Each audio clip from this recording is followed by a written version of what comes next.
Dhaka premier লিগের প্রথম পর্ব শেষ প্রায়। এখন সুপার লিগের অপেক্ষা। সুপার লিগ শুরুর সম্ভাব্য তারিখ 12 জুন। মাঠের লড়াই আর পয়েন্ট টেবিল ইঙ্গিত দিচ্ছে জমজমাট ডিপিএল এর।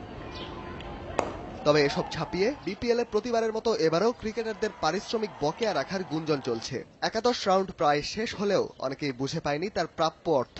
কিন্তু এখানেও চলছে দেনা পাওনা নিয়ে এক প্রকার লুকোচুরি খেলা। কোনো ক্রিকেটার এখনো লিখিতভাবে অভিযোগ করেনি, তাই সিসিডিএম নিতে পারছে না প্রতিশ্রুত ব্যবস্থা। ক্লাবদের যে প্লেয়ারদের যে পেমেন্টের ব্যাপারটা আছে, সেটা যদি প্লেয়াররা ডিরেক্ট যদি কমপ্লেইন না করে আমাদের কাছে, আমরা তো সেটা জানতে পারছি না।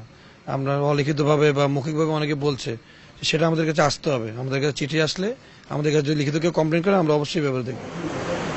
বিপিএল এ 2 বা 3 রাউন্ডের সূচি দেয় সিসিডিএম, তবে এর মধ্যেই হুট করে ভেন্যু পরিবর্তন করে দেয় কর্তৃপক্ষ। কিন্তু এর কোনো সুনির্দিষ্ট কারণ দেখাতে পারে না কেউ। কেন এমন হয়? এমন প্রশ্নের উত্তরে সুনির্দিষ্ট কোনো জবাব দিতে পারেননি সিসিডিএম সমন্বয়ক। আমাদের মাঠ তিনটাই স্ট্যান্ডার্ড মাঠ এবং তিনটা সমানভাবে সব টিমই খেলছে, সুতরাং এখানে কারো বিতর্ক থাকার কোনো কথা না। এসব বিষয় বাদেও এবারে ডিপিএল এ বড় ইস্যু বাজে আম্পায়ারিং। বেশ কয়েকবার মাঠে এর প্রতিক্রিয়া দেখিয়েছেন বেশ কজন ক্রিকেটার, তবে আম্পায়ারদের বিরুদ্ধে নেওয়া হয়নি কোনো ব্যবস্থা।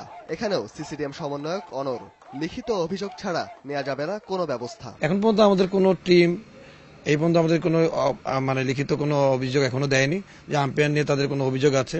যদি দেয়, সেক্ষেত্রে আমরা সেভাবে দেখবো। এটা এভাবে চলতে থাকলে লিস্ট এ মর্যাদা পাওয়া ডিপিএল তার গ্রহণযোগ্যতা ধরে রাখতে পারবে কিনা সে নিয়ে থেকে যায় সংশয়। রায়হান মাসুদ, সময় সংবাদ, সাভার।